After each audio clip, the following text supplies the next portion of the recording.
Salut et bienvenue, on est le 23 décembre aujourd'hui, nouvelle vidéo de votre calendrier de l'Avent. Et aujourd'hui, il va nous plonger, c'est le cas de le dire, dans un parc aquatique. On parle de Village Nature. Bienvenue dans Alex Station des Parcs. Oh, oh, oh, oh, oh, oh, oh.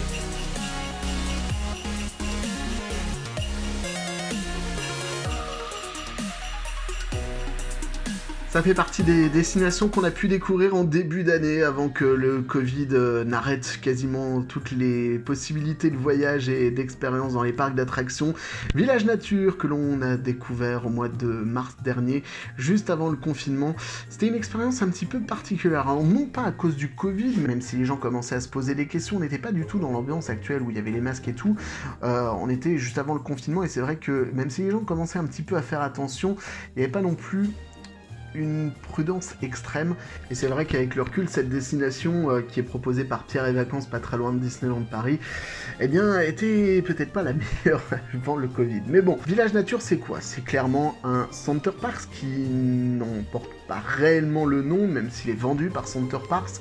C'est vraiment un village de vacances avec des locations possibles, d'appartements, de bungalows, et puis différentes activités qui sont proposées sur ce site naturel qui a une spécificité. L'Aqualagon, comme dans tous les Center Parcs, il y a un parc aquatique qui propose pas mal d'activités qui sont plutôt sympas, pas mal de toboggans, des rivières sauvages et puis également des bains à bulles. Beaucoup de choses à faire dans cet Aqualagon, à l'ambiance vraiment feutrée, un peu tropicale. C'est vraiment super agréable à vivre dans ce dôme, dans cette bulle qui est proposée là-bas près d'un lac qui a une spécificité, c'est la géothermie en fait. Le sol a des propriétés chauffantes qu'utilise justement ce parc pour chauffer une bonne partie de l'eau du parc aquatique et puis également pour servir pour le chauffage également d'une partie de ses habitations. Et c'est vraiment ce côté nature qui a été mis en avant pour tenter de faire venir les visiteurs. L'ambiance est vraiment jolie, le cadre est vraiment sympathique avec justement ce lac qui nous permet de voir des choses un petit peu de différents côtés. Et puis il y a des animations qui sont plutôt sympas et vraiment très variées. Tout le monde forcément trouvera quelque chose à faire là-bas sur un court séjour de 2 ou 3 nuits.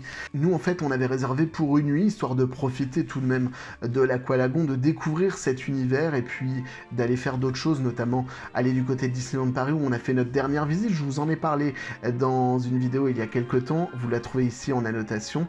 Et puis c'était l'occasion de tester justement ce site qui a ouvert maintenant il y a quelques années, que nous n'avions toujours pas découvert. Alors voilà, des expériences plutôt sympas. L'Aqualagon, franchement, c'était très très bien. Il n'y a rien à redire par rapport à divers Center Parcs ou des parcs aquatiques que l'on commence un petit peu à fréquenter mine de rien au fur et à mesure.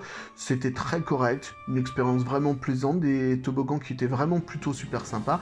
Et également diverses activités. Nous, on est allé faire des escape games parce que forcément, on aime beaucoup ça aussi. Et puis, on a aussi l'hébergement, forcément, que l'on a voulu tester. Une nuit, alors c'est vrai que c'est pas habituel d'aller sur un site de Center Parcs pour juste une nuit et une journée, mais on a trouvé justement l'expérience visiteur un petit peu maussade. Certes, le timing n'a peut-être pas joué en notre faveur, on est arrivé un dimanche matin, on est reparti un lundi matin très tôt pour aller à Disney, mais j'ai trouvé que les gens ne faisaient pas assez confiance aux clients. On avait réservé notre appartement qui avait vue sur le lac, et puis forcément il n'est pas disponible à aucun heure, donc on est parti à l'Aqualagon s'occuper pour notre après-midi. On est sorti vers 16-17 heures, et puis on a donc été découvrir cet appartement qui nous était réservé, et là, on a trouvé quelques petits soucis. Du coup, on est tout de suite allé voir la réception, où au début, ils ont eu un petit peu du mal à nous croire. Ils nous ont demandé si on avait bien fermé notre porte, alors qu'en fait, on découvrait l'appartement dans lequel on résidait.